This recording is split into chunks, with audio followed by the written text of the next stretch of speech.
Nessun software è esente da vulnerabilità. Prima o poi tocca a tutti. Lo abbiamo visto nel corso degli anni e ogni giorno ci svegliamo con notizie più o meno gravi di questo tipo. Anche SAP, con la sua lunga lista di prodotti e tecnologie utilizzate, non è esente. Tuttavia esistono diversi modi per essere un po' più tranquilli. Vediamo cosa conviene fare e come.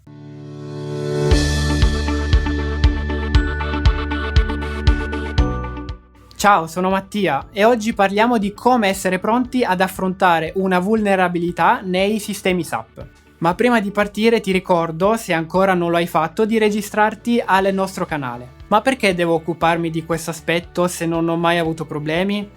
È una classica domanda che tuttavia racchiude un problema di fondo culturale. Potremmo metaforicamente fare riferimento ad eventi avversi comuni. Perché negli edifici ci devono essere gli estintori? Perché serve fare manutenzione a strade, ponti e ferrovie?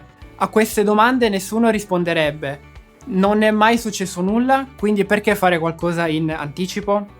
La storia ci insegna che è meglio arrivare preparati. E nella maggior parte dei casi possiamo esserlo, anche a fronte di problemi non ancora del tutto noti. Un esempio noto a chiunque è quello della pandemia. Probabilmente avremmo potuto, intendo a livello mondiale, come umani, colpiti dalla pandemia, gestirla forse meglio. Ecco perché la preparazione a quando un determinato evento si verificherà diventa fondamentale, perché ogni minuto perso può risultare fatale nella concitazione dell'evento stesso. Torniamo quindi a noi, ma cosa ci può preparare meglio? Questo lo sanno tutti, non servono presentazioni. Anche se nel mondo SAP può non essere così facile farlo, bisogna tenere aggiornati i sistemi. Questo è davvero gran parte del lavoro. Quindi definisci un piano di azione che periodicamente permette di applicare patch o aggiornamenti di software. Se sono applicazioni critiche, stabilisci quali sono i casi di test principali da fare, chi deve essere coinvolto, spesso serve anche coinvolgere dei fornitori esterni, e quanto tempo serve. Queste informazioni ti serviranno per valutare quando e quanto ti serve per procedere. Lo sappiamo, tutti i giorni migliaia di persone mettono mano ai sistemi, tra questi molti amministratori interni o esterni. Attenzione, ognuno di questi in maniera legittima.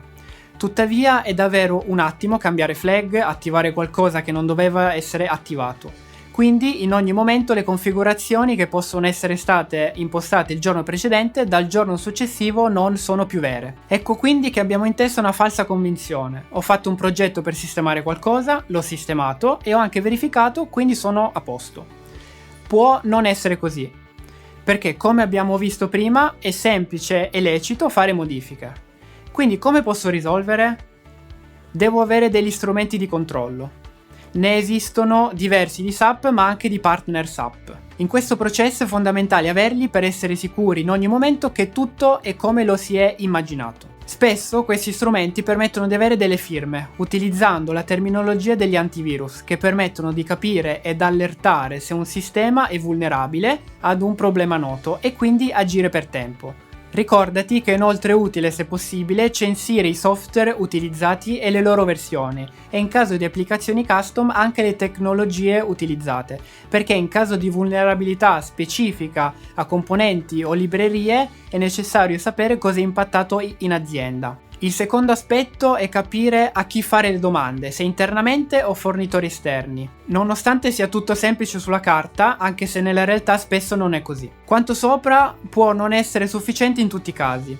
Quindi affiancare degli audit o assessment periodici può essere un buon presidio continuo per verificare che sia tutto come ci si aspetta, soprattutto in caso di cambi di fornitore o cambi interni di personale. Queste spesso sono le situazioni dove si perde la conoscenza e potrebbe saltare qualcosa. Contattaci se vuoi scoprire cosa abbiamo fatto in altre situazioni di questo tipo o per approfondimenti. A presto, ciao!